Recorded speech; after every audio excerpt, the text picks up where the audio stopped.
জীবনের প্রথম বড় পরীক্ষা বলে কথা, টেনশন তো থাকবেই। পরীক্ষার্থীদের সেই চাপা উত্তেজনা কাটাতে পরীক্ষার মাঝেই স্কুলে পৌঁছে গেলেন মুখ্যমন্ত্রী মমতা বন্দ্যোপাধ্যায়। মঙ্গলবার দুপুরে বিধানসভা যাওয়ার পথে ভবানীপুর এলাকার এক নামী স্কুলে গেলেন তিনি। তখন অবশ্য চলছে পরীক্ষা। বাইরে অপেক্ষা করছিলেন অভিভাবকরা। তাদের সঙ্গে আলাপচারিতা সারেন মুখ্যমন্ত্রী। তাকে স্বাগত জানান স্কুলের প্রিন্সিপাল। দক্ষিণ কলকাতার অন্যতম পুরনো স্কুলটির সংস্কার নিয়ে তার সঙ্গে কথা বলেন মুখ্যমন্ত্রী। পরীক্ষা শেষ হয়ে গেলে কাজের তালিকা তৈরি করে তাকে পাঠানোর পরামর্শ দেন। তারপর তিনি সংস্কার নিয়ে পদক্ষেপ নেবেন বলে আশ্বাস দিয়েছেন। এদিকে পরীক্ষা শেষে বেরিয়ে মুখ্যমন্ত্রীকে দেখে খুশি হয় পরীক্ষার্থীরাও। তাকে প্রণাম করে আশীর্বাদ নেন। প্রত্যেক বছর মাধ্যমিক পরীক্ষার সময় স্কুল ভিজিটে যান মুখ্যমন্ত্রী মমতা বন্দ্যোপাধ্যায়। পরীক্ষা চলাকালীনই মূলত তিনি যান।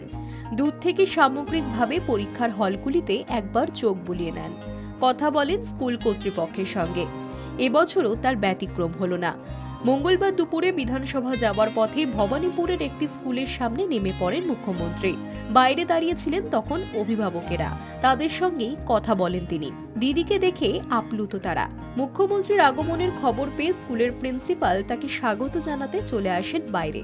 তার সঙ্গে স্কুলের সংস্কার নিয়ে কথা হয় মুখ্যমন্ত্রীর। তিনি প্রিন্সিপালকে জানান, পরীক্ষা শেষ হয়ে গেলে যেন বিল্ডিং এর কাজকর্ম সংক্রান্ত একটি রিপোর্ট তৈরি করে তার কাছে পাঠানো হয়।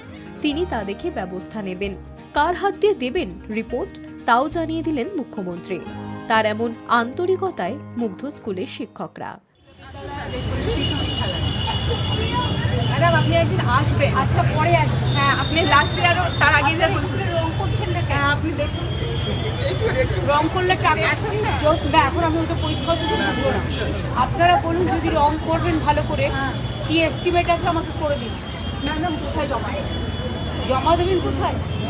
আমার একটা বাড়ি আছে, ওখানে আমার একটা অফিস আছে, অফিসে জমা। অফিসে গিয়ে বলবো তো স্কুল থেকে? হ্যাঁ অফিসে গিয়ে বলবো তো, অথবা শান্তনু এসে কারেক্ট করে নিয়ে যাবে। আপনি রেডি রাখুন, নিয়ে যাবেন, আমার লোকেশন নিয়ে চলে যাবেন after exam. After exam thank you so much নিয়ে যাবেন।